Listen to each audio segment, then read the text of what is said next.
Hi, it's Matt McLachlan with a special invitation. If you'd like to join me and my team of outstanding historians to walk the ground where these videos were made, visit our website and join one of our battlefield tours. That's battlefields.com.au. Enjoy the video. Hello everyone, welcome to Living History. We are back for a brand new season. We've got lots of great stuff coming up this year. I'm really excited. Thank you for joining us. Thank you for subscribing. If you're one of our premium listeners, thank you very much. We've got some great bonus content coming up this year as well. So if you have not subscribed through Acast Plus, please consider doing that and joining that team for extra bonus content. As I said, we've got great stuff coming up this season, and I wanted to kick it off with something that's quite timely. It's because Masters of the Air, the very long-awaited series from Steven Spielberg and Tom Hanks about World War II, is now streaming on Apple TV Plus. And so I wanted to talk about that chapter of history, the American contribution to strategic bombing, and find out the real story behind Masters of the Air. And joining us to do that is someone who I think I'm always baffled how much you know about the Second World War, John. It's John McManus coming to us from Missouri in the US. John, thanks for joining us on the show. Hey, it's a pleasure, Matt. Thanks for having me on. I appreciate it. Now, John, your name and your voice would be very familiar to people who listen to the We Have Ways of Making You Talk podcast with James Holland and Al Murray. And I was fortunate to meet you and do a presentation with you at the We Have Ways Festival last year. Tell us a little bit about what you do over there and your extensive knowledge of the Second World War. Yeah, so I am a military history professor at Missouri S&T, which is part of the University of Missouri system, public university. And my primary area of interest and research tends to focus on U.S. military history from World War II through the present, and in particular, the combat experience. Certainly the ground combat experience has animated a lot of my work over the years, but also I've delved into aviation combat experience. I did a book called Deadly Sky, the American Combat Airmen in World War II, which really looked very much at not just the 8th Air Force, but the whole combat crew and fighter pilot experience throughout all of World War II for the Americans. But as you can imagine, just the reality of what the Army Air Forces were facing. A lot of the people were going to England. The 8th Air Force was sort of the dominant aerial unit of the war. The bomber crew experience too, obviously is just horrendous on many levels, in terms of the casualties and all that. So it's, as far as my work, it has tended to focus on World War II, though not exclusively. And very much the combat experience. I teach courses designed somewhere around that. I teach one on American military history, one on the U.S. in World War II, U.S. in Vietnam. It's sort of a variety in that regard. And also another one I designed called Grunts, which is about the American ground combat experience in World War II through as close to the present as I can ever get it. Fantastic. Well, I think the reason I really like these movies and these miniseries like Masters of the Air is it does shine a light on a very specific chapter of military history. And I think what we'll find now that this miniseries has come out is that there'll be a lot of people interested in this, the concept of what the Army Air Forces did over there and the American contribution. A lot of our listeners are from Britain and Australia. We do have a good number of American listeners as well, but we also have that strong contingent from the former British Empire. So I think a lot of people would have an understanding of what the RAF did, but probably less understanding of exactly the US contribution. So that's what I'd like to talk about today, the true history behind behind Masters of the Air and a little bit of the true story. I think let's kick off though. I mean, this is a piece of entertainment. This is not supposed to be a documentary. You've seen, I assume, at least the first couple of episodes. I've only seen the first episode, which I watched recently. What did you think about it as a piece of entertainment? Oh, let me say at the outset as well, we're going to try not to do spoilers here. We're going to assume that people haven't seen it. Sure. So we'll try not to do too many spoilers. We'll just use it as a backstory for the real history. Background screen here too. Yeah. Sorry. So let's start with that. What did you think of Masters of the Air as a piece of entertainment in terms of the casting? The CGI, obviously there's a lot of special effects of aircraft in the sky. What did you think of it as a TV program? Yeah, I mean, first of all, I just want to say I think Don's book is brilliant. It's just a masterpiece on so many levels, especially, having written a book about the aviation combat experience, I was really impressed with the sort of depth of sort of the topical depth that he had of looking at the combat bomber experience from the strategic point of view of the generals and the overall context of the war, the German point of view, and obviously the air crewman point of view, which is the ultimate nut of it, but also the ground crews and sort of I mean, it's such a massive topic. The book could have gone on for thousands of pages, So it was amazing how he, I thought, captured the essence of it all in a kind of anecdotal fashion almost, and really does lend to a mini series because there are major people who what we'll call characters. I guess they're real people, of course, like Gail Clevin or Egan or Brosy or whoever. Who kind of stand out and who stood out for Don, I think, in terms of getting to know these folks and telling their story as emblematic maybe of something of the larger whole. So I think that, I've just seen 2 episodes. Those are the only 2 that have dropped so far as we're taping now. And I really do think so far from what I've seen, the miniseries does capture that. It captures the mindset of these guys. It captures the interaction, I think, very, very well. The CGI, I mean, at this late date, it's hard to portray B-17s and portray the air war and all that. The advantage they had when they made Memphis Belle 30 some odd years ago, there were still some B-17s they could have and take off, and we don't quite have that as much now. So given those limitations, I thought it looked pretty darn good, in terms of like showing the aircraft taking off. In the first episode, showing a crash landing, which I thought was very well done. And I'm given to understand, I think they, in terms of like the tight shots of the crews, I mean, they had mock-ups that they built, and I'm no expert on this aspect of filmmaking, but they had the mock-ups, and I thought that when you look at like those particular sets or whatever we'll call them, they really did reflect what the inside of a B-17 looked like. And how constricted it was. Yeah, cramped, I think is the is the word you would apply. I know. I mean, it's just amazing to me how these guys even got around in there. And granted, people weren't quite as big back then. True, but at the same time, you don't have to be very big in order to be cramped in there. There was a couple of shots that I've seen that it occurred to me. I was like, boy, that's really true to life. A shot of a co-pilot, the pilot on the right side of the cockpit. And you're looking from the outside through in the window, and you could see like the pilot's face is very close to the the plexiglass. I mean, it's just that cramped, and I thought that's exactly right. I think they did that really well. I enjoyed seeing. I mean, they had a fantastic scene where the planes are going through their pre-flight check and firing up the engines and getting ready to take off on the first mission. And they cut between all the different crews as they did all these different processes.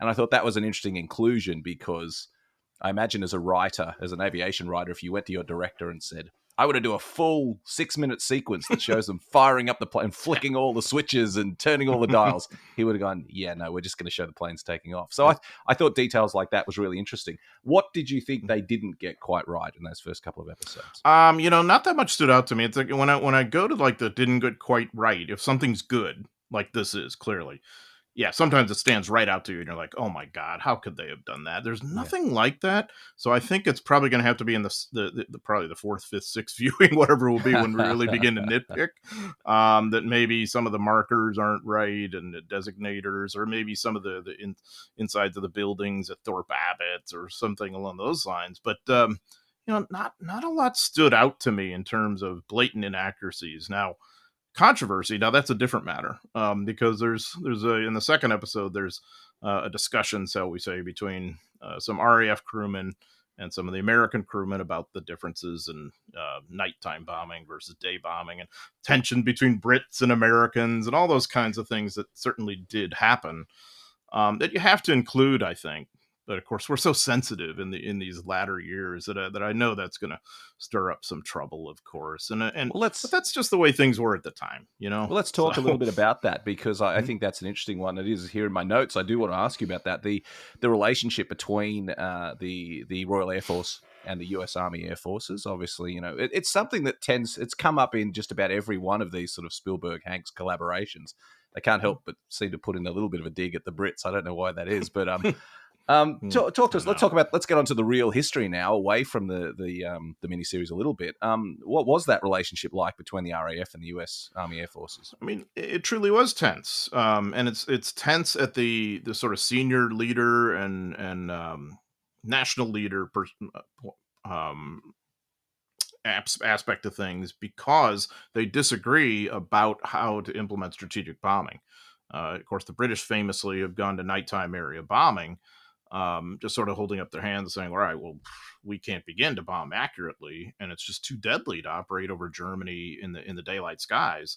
And we this is what we can do. This is what the technology allows us to do. And by the way, the Germans have done this to our cities, so let's give it to them, in full and better measure. And I totally understand that. Although it has tremendous moral dimensions. The Americans come in perhaps with something of a, I think, more optimistic point of view, characteristically kind of American, is saying, "Oh, the old world doesn't get it. We've got a new way. We're gonna overfly in the day, and we really don't want to kill innocent people. We just want to destroy Germany's capacity to resist, and we can hit Was daylight that an precision official targets." position that they wanted to limit civilian casualties, or was It's that just a it's a handy byproduct of more accurate bombing? it's really more a handy byproduct, but it's something that's nice to say. And I do think that it's sort of the, like when we say ideally we would do XYZ, I think it's in that category. What Yeah. really matters is destroying Germany's capacity to make war, and to the Army Air Force's hope, to avoid a ground campaign like in World War One. So this is one thing that's a little different from the American point of view versus the British. I mean, the Royal Air Force has its independence. It doesn't have to worry about being tied to a ground army the way the Army Air Forces do in World War Two. So that's a big agenda of all the AAF senior leaders, is to get that independence. And they thought the major way to do it was to show what air power could do, that perhaps it could win the war. And they're almost like evangelists in a way, of feeling they have this kind of new way of things to save us. And they oversell a great product, is what I've often said, because, they're not able to win the war via air alone. And that remains true, I think, 80 years later, in my opinion. So at the senior level, that's the tension. At the crew level, it's the natural rivalry. I mean, these are young men, um, fighting oriented. They are aggressive, some of them, and cocksure, especially the Americans. And they're coming into someone else's country, and I think that many RAF crewmen were going to resent that. These interlopers competing for women, and because they had more money anyway, and all this kind of stuff. So I think when you have young men in different groups, there's always that natural tension there that could lead to fights. And you add alcohol to the mix, and we all know aviators were very big on sampling alcohol, shall we say. You were going to have some of that. But I really do believe that if we're looking at it in the broader sweep, there's a tremendous amount of respect between American and British aircrew as people who were facing a lot of danger. That they were Pro- together in that outlook. Probably that biggest distinction. I mean, what you've described there is a really fascinating moral difference, really a different positioning of what they were trying to do between the British and the Americans.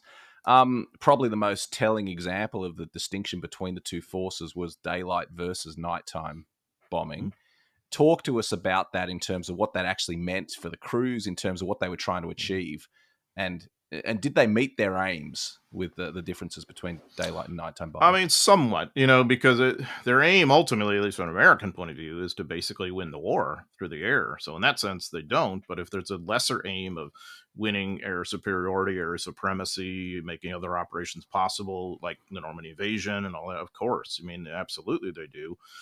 From the earlier in the war British perspective, I mean, they want payback against the Germans, and this is the only way they could really bring the war to the continent on a major level, of course, besides SOE and commandos here and there and naval ops. Okay, so I'm speaking in a more general term. This was the biggest uh, punch you could land on the Nazis, before the Americans come into play, and the Brits and the Americans and the Canadians together mobilized some pretty substantial armies, of course. But um, the Americans, I mean, this whole idea of precision strategic bombing during the day, is going to lead you in a more dangerous place than perhaps Bomber Command. Now, from a Bomber Command crew point of view, you are not necessarily working as closely together as a team because you obviously don't want tight formations at night.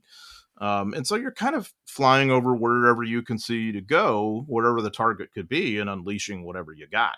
Of course, night flying is terrifying too and dangerous in terms of just taking off and landing and navigating. They have all these challenges the Americans don't have as much.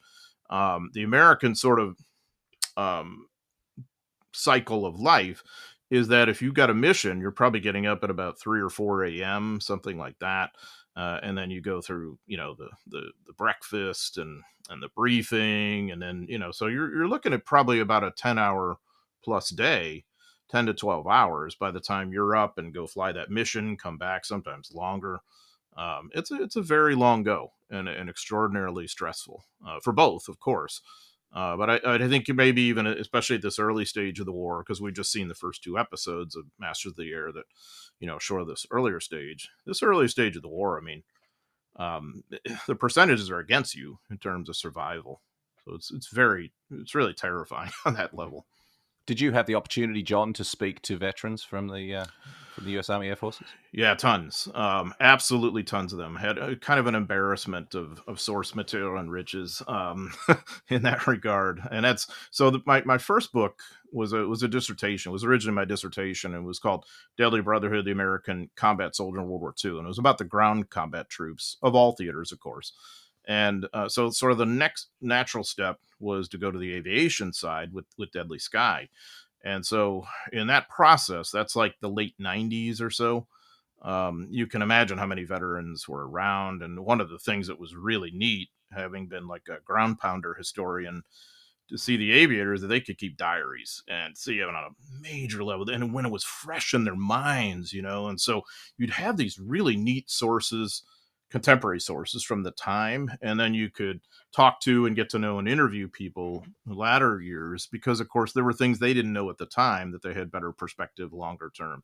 They had great veterans associations, usually by the bomb group, or the fighter group, whatever it would be. And those were so vibrant. There were so many people to interview. At the University of Tennessee, where I got my doctorate, that was what we did. We interviewed a lot of veterans, not just, aviation veterans, all American World War II veterans that we could.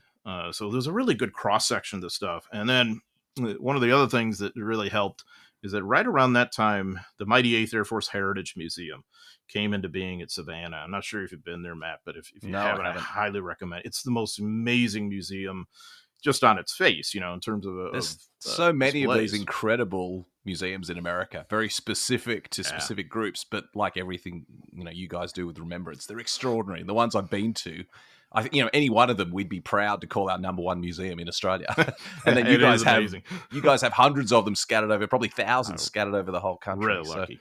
Really lucky. So, tell us about that one specifically. Yeah, this one's just brilliant, in terms of the displays. And there's like a chapel that replicates an Air Force chapel, 8th Air Force chapel. There's markers in a memorial garden to pretty much every bomb group, every fighter group, every unit you could imagine.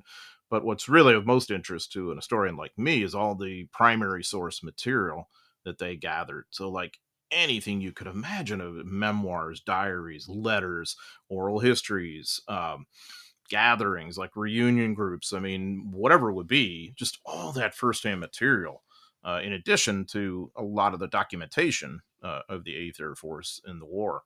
And so really that's a tremendous lodestone that I had, that I then sort of fleshed out with the other theaters. I mean, 15th Air Force, which always felt like it was in the shadow of the 8th. I totally understand that. Why? And so I tried to have a lot about the 15th Air Force and the Pacific, Marine aviators, Army Air Forces in the Pacific, which are enormous. We talk about that a lot. I mean, you and I, when we spoke at the festival, spoke about the Pacific. We spoke about Guadalcanal. That's something that gets completely overlooked. Those incredible photos of B-17s flying over New Guinea, and there's a landing strip on Guadalcanal, which was just for B-17s. And I mean, that's not an environment that those guys could comfortably operate in, the same way they could in Europe. Obviously, they're facing less opposition, but still, that's a tough haul out of those jungle airfields. So yeah, I Oh no, without yeah. verging too far off the topic, I think it's important that we acknowledge, the contribution of these guys in all the theaters. Which are major. I mean, because air power and its projection was so important no matter where we are. And if we're thinking about the average Pacific theater guy, he has to fly these really difficult missions, maybe not as deadly as like an 8th Air Force mission, but still not safe. And especially flying over the Pacific, over water, over so much water, that's very problematic. And then you don't really have a lot to look forward to once you come back. If you're based in New Guinea or on Guadalcanal or even Saipan or something, it's not like there's pubs to go to like there would be in England, in East Anglia, which becomes like Little America fused with Britain, and then and Italy too, which has some nice places to go at times, and and more infrastructure, more civilian interaction, all those kinds of things that help make the experience somewhat bearable, I guess. Because the aviators, it's very much an on and off kind of experience. You're on that mission and you're fighting for your life, and then when you're not, there's a lot of things you can be doing and getting into. I mean, there's a lot of fun things you can be doing, and I think that's a little bit different maybe in the Pacific, where you just don't always have that outlet. Let's talk a little bit about what the U.S. Army Air Forces are doing in the European theater. Let's talk about why they were there, what they were doing, what a day looked like for these crews. I mean, the first thing is we've been talking about the word strategic bombing. Obviously, we mean bombing that's operating as its own force. They're making their own decisions about what they're going to bomb and how they're going to fight their war, as opposed to tactical bombing, which is supporting ground troops, etc. So, give us a bit of a bit more of an overview of how the U.S. Army Air Forces came to be in Europe and what they did when they were there. So these air forces are really the priority for American grand strategy on a lot of levels. Of course, the Brits and the Americans have agreed on Germany first or Europe first. So that means our aviation priority is going to go to Europe as well. And the hope is, as I mentioned, from an aviation point of view, that this is the way you can win the war. And at a minimum, sort of open up now a second front, as we thought of it, because the Soviets are fighting, most of the German armed forces at that point. We're like, well, what can we do? And the idea that you can bring Germany to its knees by destroying its industries in precision daylight bombing, which is possible because of the Norden bomb site, of course, which is very advanced for the time, though we would look back at it now and say that's not very accurate bombing when maybe 10 to 20% of your bombs are getting within half a mile of your target, or something along those lines. It varies, but you've got that, and then of course tight formation flying, which will tighten your bomb pattern and allow you to protect your bombers with 50 caliber machine guns. You got a lot of gunners aboard a B-17 or aboard a B-24, which is, by the way, a more ubiquitous aircraft globally. It's the most heavily produced four-engine bomber for the Americans, but the B-17 is the most famous, and I think that'll be solidified by Masters of the Air. I mean, there's no question. It was like there was a B-24 rolling off the assembly line every hour and a half or something. By the end of the war, yeah, at the Willow Run plant just outside of Detroit. It's absolutely incredible. And that was Ford, running that. And so, yeah, I mean, it's so by the time you're into 1943, this priority has really started to play out. And by priority, I'm talking about manpower too. At this early stage of the war, for the U.S. Army at least, what the Army thought of as like the quality manpower, people who were scoring really high on the Army General Classification test. The Army Air Forces tend to get more than their share of them. And this is, I think, and now we're just in the realm of my opinion here, this is an American tendency from that day to this to say, okay, well, war means we use our technology, we use our air power, our sea power, we'll fight at distance, and that's how we will achieve our strategic objectives. And what we almost always find out is we need to tussle on the ground. That's really where we're going to have an arena of decision. We need these other things. They're tremendously important, especially to project our power overseas, especially sea power.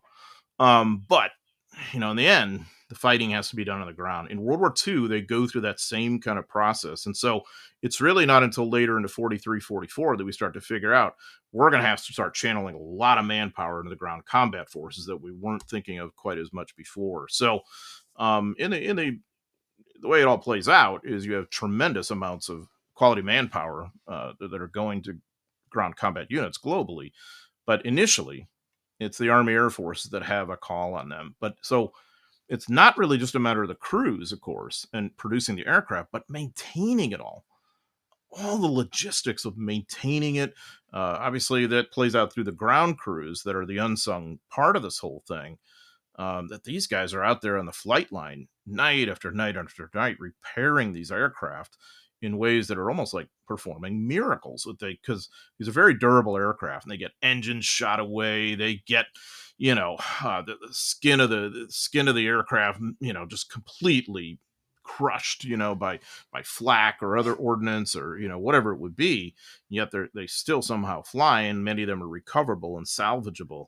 And so, that in addition to the fuel, the bombs, the coordination, I just think it's amazing looking back on it, how advanced it really was, and how quickly all this is coming together. The aerial doctrine and the maintenance and the tactics or whatever it would be. It's just so mind blowing to me. Much less attracting quality aircrew, training them up, getting them ready to fly in any semblance of these duties. I mean, these are really young people. If you were 23 or 24 on an 8th Air Force bomb crew, you were probably on the old side. And if you were in your late 20s, I mean, forget it. These are 19, 20, 21-year olds. I mean, these are guys who were in high school a couple of years ago, and they're flying these big high performance aircraft. How were they sourcing these guys? Were they volunteering specifically to be flyers, or were they picking guys and suggesting that they join the Air Force? Yeah, so the advantage that the Air Force had is they were sort of the glamour branch, and this is an entire generation of young people, not just men, a lot of women too, who had grown up just enthralled with aviation, because it was new. I mean, for us, this latter year, cynical, burnt out old guys. I mean, aviation had been around forever by the time you and I came along, Matt, and so imagine younger people today, it's all old hat.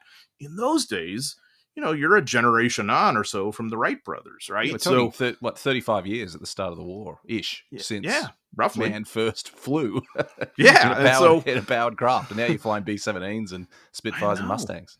So you've really seen a lot of major advances in the aircraft just in that short period of time. And so it was the kind of thing where a lot of these young people coming of age had really been enthralled with the idea of flying, and that they maybe could do that.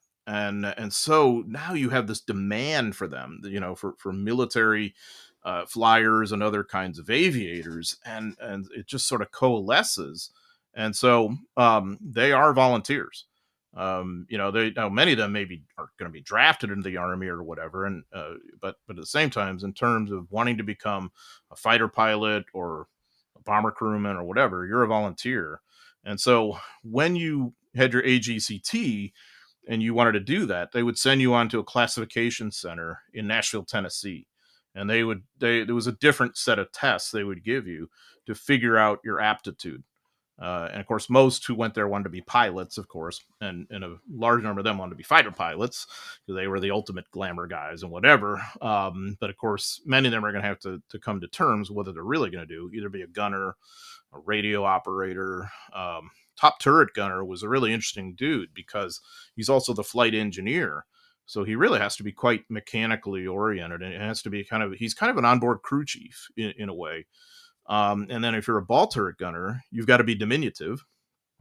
I mean, you're not going to put your 6'4" football player in that ball turret. So there's a physical dimension to this too. And then, you got a lot of people who are sort of officer material, but not really good aptitude for flying.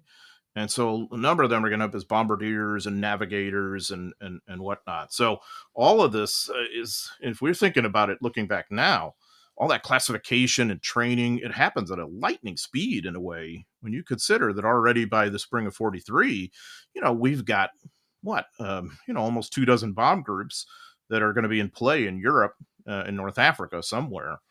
And ultimately, obviously, going to grow a lot more from there. So it comes from that national priority to make this happen, because they see it as so incredibly important and a new way to make war that didn't exist before that could perhaps bring ultimate strategic results. Let's you touched there on the numbers of bomb groups. So let's talk some numbers. I mean, how large was the combined air force? I mean, we say US Army Air Forces. Maybe we should explain that as well, why the word Yeah. Army is in the middle of the Air Force term. Yeah, because the Air Force was part of the Army in those days. So by World War II, to kind of boil it down as simple as possible, you have three major components of the U.S. Army: Army Service Forces, Army Ground Forces, that's like where your infantry and armor divisions are part of, and then Army Air Forces, which basically is its own thing with its four engine bomb groups, its two engine bomb groups, its fighter groups, its transport groups, all that stuff. So it's its own animal in a way, and yet it's still administratively part of the Army, and that's the tension that's really there for the whole war. And of course, as many in the audience know, the Air Force gets its independence in 1947. You have that transition, but it's post-war. So ultimately, like even the 8th Air Force, you'll have three divisions, major divisions, two B-17 and one B-24, each of which I think probably has something in the order of about 20 or so groups, something like that. And I'm only just kind of off the top of my head here. The point is there's dozens of them by 1944 and 45, and each group usually has four squadrons of about anywhere from 14 to 22 aircraft apiece, something like that, just to give you a sense.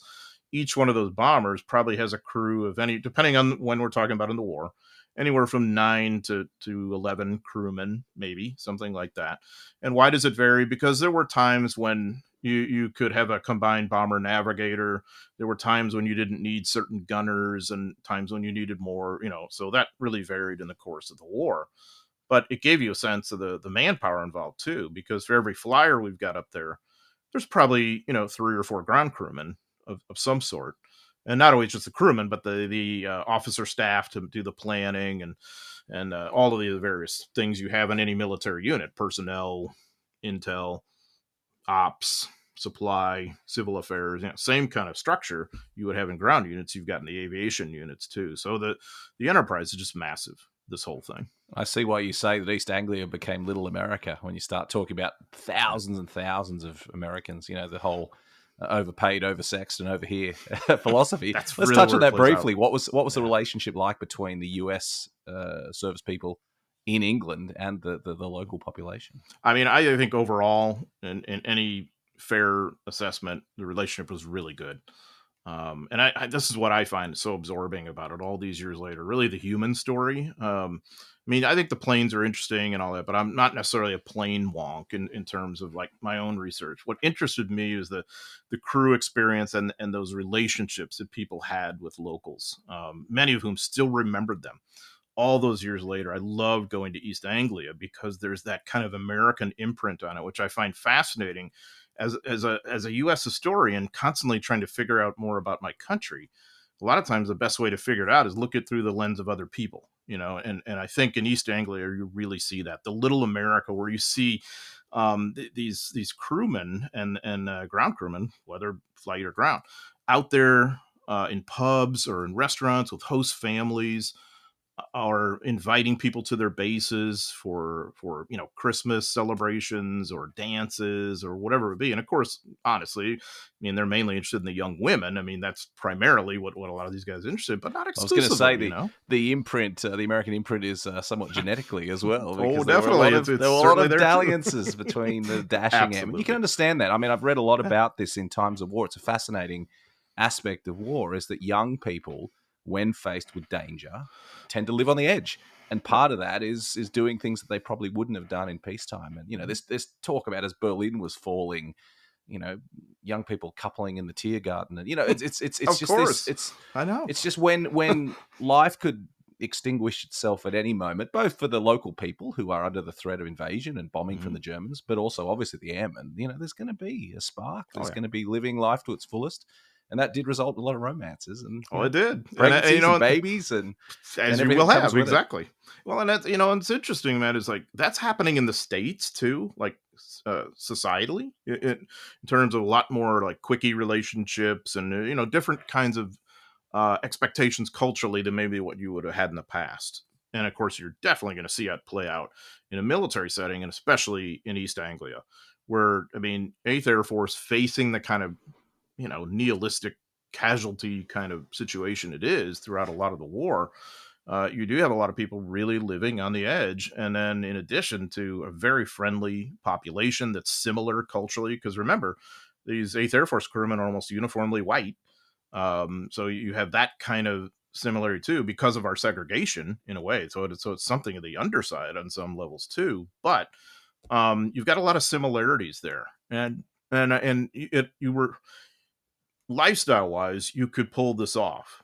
If I am an infantryman, um, sleeping in a foxhole with 2 feet of water, and in mud, and I'm hungry and I'm desperate and fighting to the death on the ground, I don't know that I'm in every bit as much a romantic mood as if I'm, a bomber crewman who does my bid over Germany for 10 hours today and then is looking to blow off steam, and I'm not on a mission for 3 more days, and I've got pubs to go to, and there's women who really want to meet me because I have money. I'm asgodic in a way. I have cool uniforms, whatever it would be, and their men are gone, so that you can see where it's just sort of this perfect storm in a way. So we shouldn't be surprised at that at all. And I fully expect that's of course in the book, Masters of the Air, a lot of that too, and in mine. And I think you're going to probably see that play out in the miniseries, of course, too, as it should. Big It's part of the something that story. I think we should save that for a separate podcast, probably. But to touch on it, it's a fascinating chapter. I always say to people that we talk about the sexual revolution as happening in the 60s. I think it happened in the 40s. And I Definitely. think it's important that we look at this in the right way. With this, I mean, I don't want to use that overused term, empowering for women, but we should not look at this as innocent young maidens who were overwhelmed by the glamorous flyers and the glamorous, army captains that came in. These were young women who were contributing to the war effort, a lot of them, and they were liberated in a way. They were making decisions about their own life, and if they wanted to meet up with a young airman and have a romance, then good on them. I think we far too often paint this picture of the dainty. I suppose because it was all our grandmothers, but we paint this image of the young maiden in the 1940s who basically was overcome and couldn't help herself. I think we should look at it very differently, and there's some great research that's being done into obviously the huge contribution of women during wartime and the liberation and empowerment that came with that. They were not, being carried along on a wave here. Women were making decisions Absolutely. that were changing the course of the war. And, maybe that's something we should talk about in another podcast. But when we see Mm-hmm. that, when we see the airmen, having a romance with a young lady, it's both parties are involved in a really important So way. it's a So it's a two-way street. fascinating part of the story. We And see it in it's Australia as well. I think definitely. the first ship to leave Melbourne. Everyone saw the Pacific, the previous miniseries, and the whole Mm-hmm. episode dedicated to Melbourne. And I think that something like the first bridal ship that left, during the time the Marine Corps were in Melbourne, had more than 1,000 young Australian women who were leaving Yeah, to go well, their US bow back to America. Incredible. about about 1 million Americans either passed through Australia or were stationed there in the course of the war. There were 10,000 plus Australian war brides who came back home. There were American war husbands, we'll call them, who settled in Australia after the war too. And so, I mean, I think that's lesser known. We all know Britain, all the Yeah. oversexed, overpaid, over here, all that kind of stuff. It was kind of the same dynamic playing out in Australia too, on some levels. Um, just maybe not quite as many people, but it's still an enormous number of people, and it has a cultural impact. And so, to your point about you know women as such huge players in what happens in the outcome of the war. I mean, you see that in terms of pilots too, with the Women's Air Force Service pilots, or WASPs. Now, they're not serving overseas with the 8th Air Force or anything like that. But there is this kind of societal recognition that, well, we need to mobilize women. Usually the idea is to free up men for combat or whatever. But nonetheless, that's very different than the past, because so like that aviation zeitgeist, women are hugely into this too, wanting to be pilots and wanting to fly and be air crew and whatever. It's just they're working within the gender realities of the time, but that's more sort of liberating, I guess we'll call it, than what you'd had before. Much less now the social and sexual relationships too. Whether it's an Anglo-American relationship in East Anglia or a relationship in, military base X, Y, or Z, wherever it is in the U.S., it's the same, something of the same dynamic playing out. So in a way, young people, I don't necessarily would say rebelling against the past, but sort of revising the past and creating their own kind of new cultural expectations. I totally agree with you about the sexual revolution, and I did, maybe even in this country we could trace it to the 1920s on some levels, when we have more automation and mobility and freedom for young people to be out on their own, maybe than in the past. World War II World War II era veterans would have grown up in that environment on some level, especially in from urban areas, and might have expected to operate that way overseas. And I think the Flyers certainly are a classic example of that. That's something of the culture anyway, where there is that kind of, it's a newer service too.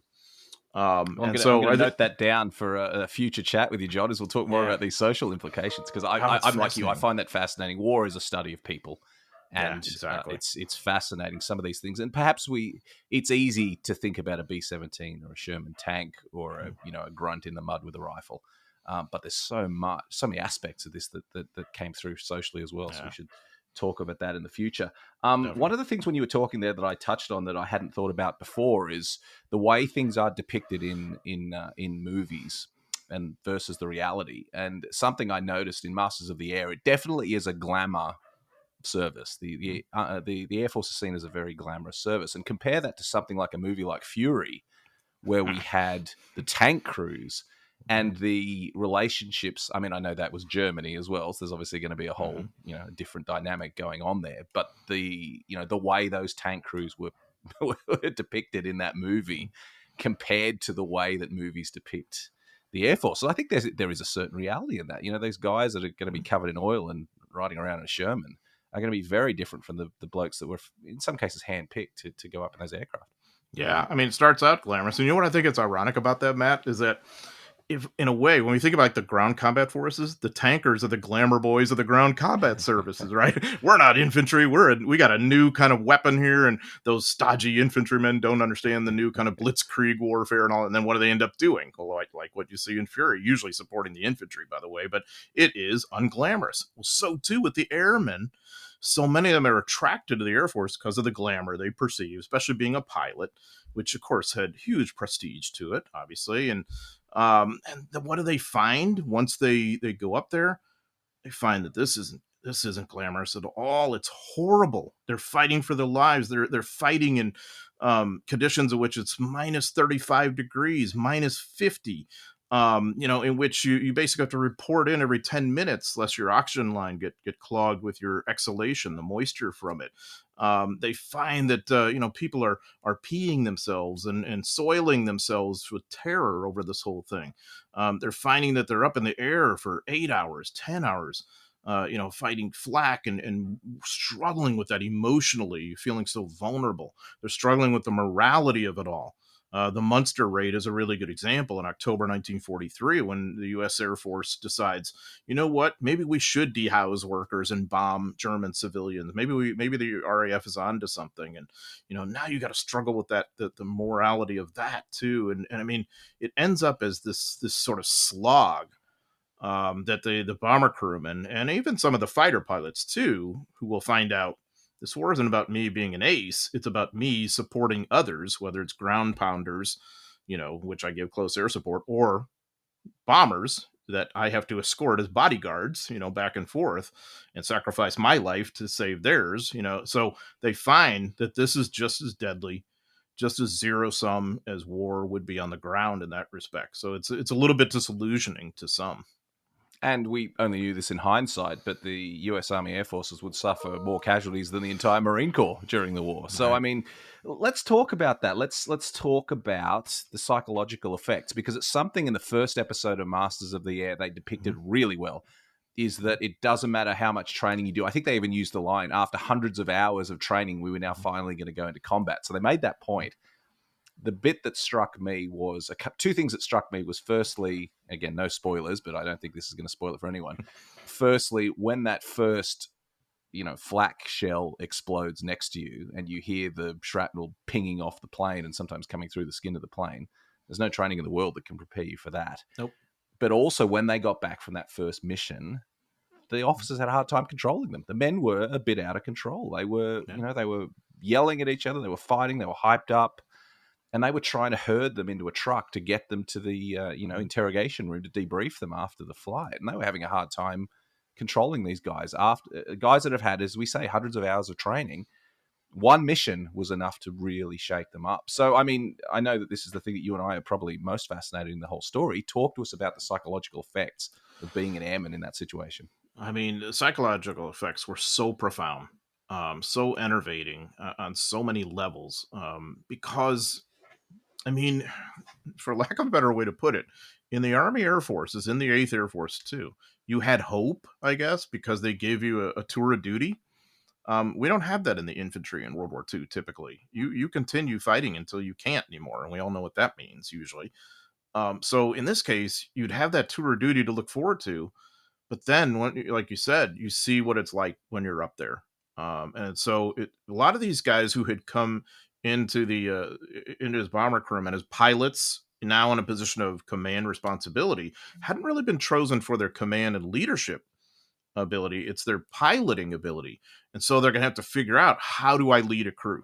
How do I control guys? What do we do once we're on the ground after this with trying to stay right mentally and flying our missions? And so, so the debriefing is part of that. It's also decompression from what you just experienced over those deadly skies of Germany and elsewhere. Then there's the whole idea of, well, how am I going to get through this tour of duty? I mean, if you're an 8th Air Force bomber crewman in 1943, the percentages say you won't. You can't. You're going down at some point. Doesn't mean you're going to be dead. You might be captured. That's not so good either. But think about dealing with that mentally somehow. Most of these guys are very much results-oriented people, and many of them are very ambitious and kind of upwardly mobile. A lot of them come from pretty tough backgrounds economically, and being in the Army Air Forces is a leg up, a way to get somewhere in the world. And then you're up against this. And I think it's profoundly difficult. I think that not just the 8th Air Force, but all of the combat flyers and all the various units all over the globe deal with some variation of that same kind of psychological problem of maintaining the morale, and still fulfilling the mission somehow. This plays out ultimately in our popular memory in that term catch 22, which portrays the 15th Air Force, not the 8th, but it's something of the same kind of thing. It's like, what happens when they start raising the number of missions? Can we ever finish? How does this work? And how can I maintain my sanity? This was something very difficult that they're kind of learning on the go, just like in the ground forces, they're kind of learning how to treat combat fatigue throughout the war. It's kind of the same for the bomber crewmen too, and they ultimately settled on this idea of, well, if we think an R&R in the middle of the tour can really help, and they would send you to a mansion somewhere that some nice wealthy person in England had donated, and it would basically be golf and ping pong and tennis and decompression and interaction with Red Cross workers. Now, these were women who were volunteers, and it was all supposed to be very platonic relationships. Many of them were 10, 15 years older than the typical air crew. And so this was a questionable value, because eventually you have to go back. So now what? And so that's just constant struggle. That was one of the things I found really fascinating with the diaries, because that's happening in real time for these guys. Like, how am I getting through? Here's how I feel today when we just had a milk run versus the Schweinfurt raid or something, and then maybe this person 50 years later. It's a very different person than that young 19-year-old writing in the diary. So I think the morale side of this is everything on so many levels. The human side of it, how people deal with it, and of course, the famous way they're going to deal with it is to let off steam. Usually, alcohol.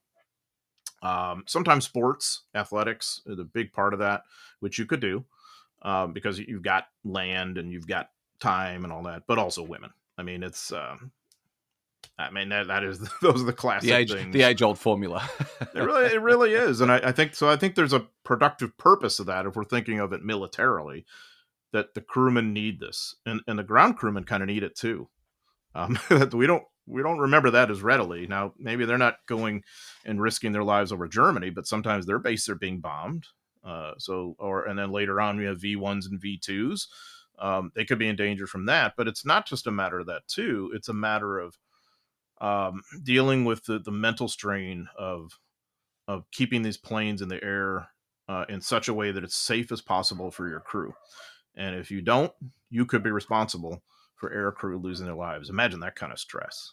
Well, also they're seeing the aftermath of these raids as well. You know, people are being shot up and arms and legs blown off and stuff inside the plane. And these are the guys that are going and repair it and put it all back together. They're Yeah, seeing they're having a very visceral experience of what this is all about. So definitely. it's Great it's point. just fascinating. One thing we touched on very briefly was the moral aspect, and I know we got to wrap this up soon, but I don't want to go before we talk about the moral aspect of strategic bombing because Mhm. we live in a different time. I know from the RAF perspective, the idea of Bomber Command has been hugely controversial. There is a memorial to Bomber Command in Hyde Park in London, but it only opened in the early 2000s. I think it's only been there 20 years.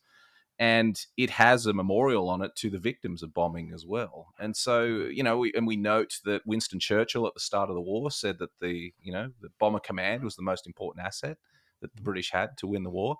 And in his victory speech in 1945, he didn't mention Bomber Command. They didn't come up. So Right.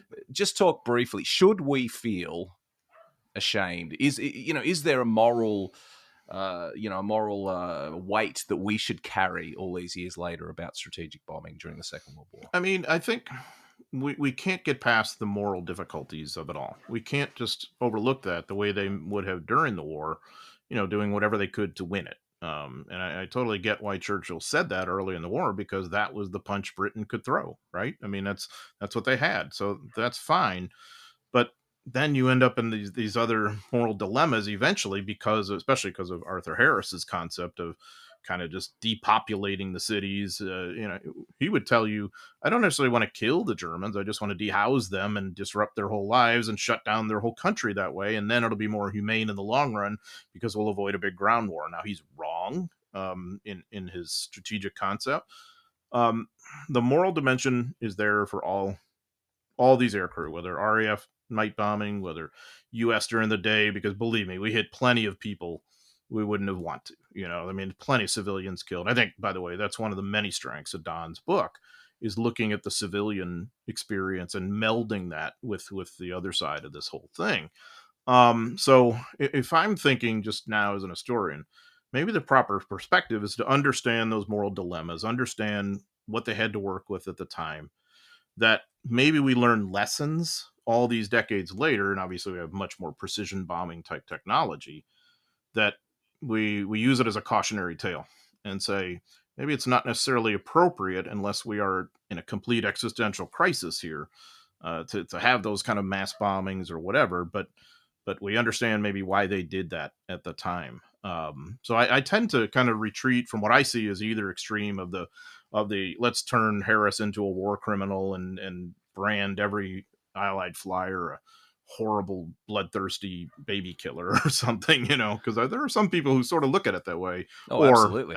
or the sort of other side of it's what they had to do at the time. Why does everybody look at that now and wonder about it? And you shouldn't be hand wringing. It was World War II, and it's all justified. I don't know. It's sort of in the middle, maybe, and really for the Americans, it's more the Pacific that we have some of these greater moral dimensions, even than Europe, because of obviously the fire bombings and the atomic bombings of Japan, which it's just much greater loss of life and destruction and all that. And so from U.S. perspective, that's where you tend to see some of the more moral hand wringing versus 8th Air Force or 15th Air Force. But in the larger dimension, it's all something of the same thing. And so I think we should recognize all that, because I think the people who had the experience and had to fly these missions, many of them dealt with the same moral dilemmas, and had to figure ways to to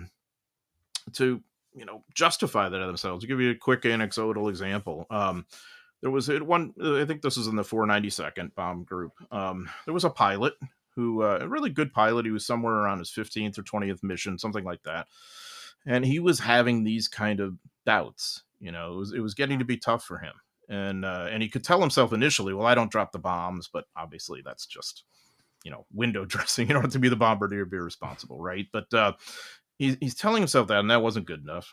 And he's eventually saying, what am I really doing here? What is this? What are we accomplishing? what is this justified? Because I know we're killing civilians and all that. How could this be a good thing in the long run? So he happens to encounter the chaplain that night when he's drinking, and he sort of runs all this past the chaplain because the chaplain could tell he was troubled. And the chaplain said, um, there's a lot of immorality in the world, and there's a tremendous problem right now with that, and we are clearly fighting against it. And so this is happening, and the chaplain is telling him, "This is sort of my thing, that I'm the whole moral and God dimension. You let me handle that because I'm grappling with it big time." So in essence, he's telling the pilot, when all that fails, and it has in our world, now it's time for you to do your thing because that's the only thing left. When you've got a world of immorality, and what he's alluding to is the Nazis and everything happening with a conquered Europe, he's saying, if all that fails, and it has, now it's time for you to do your job, and that's the way we will work this out morally in the end. And that really did help the pilot. It was a really interesting conversation, that I think sort of encapsulates a lot of these tougher issues, maybe.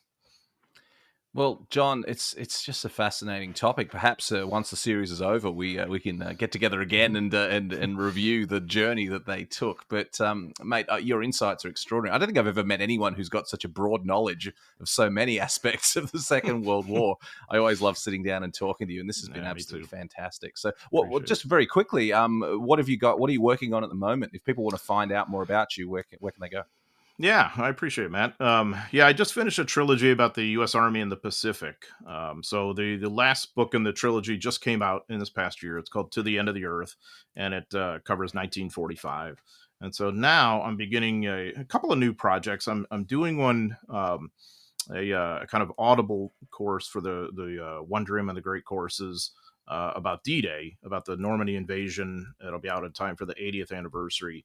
And then my larger project right now is doing a biography of General Matthew Ridgway, who, of course, has a lot of experience in World War II as the 82nd Airborne Division Commander, 18th Airborne Corps, so on and so forth. But he had a much longer career. It was so fascinating, and I think so impactful. I think he's probably the third most important American general of the 20th century, behind only Eisenhower and Marshall. Only my opinion. But so that's all that is keeping me plenty busy these days, in addition to the We Have Ways USA podcast and another one I do called Someone Talked.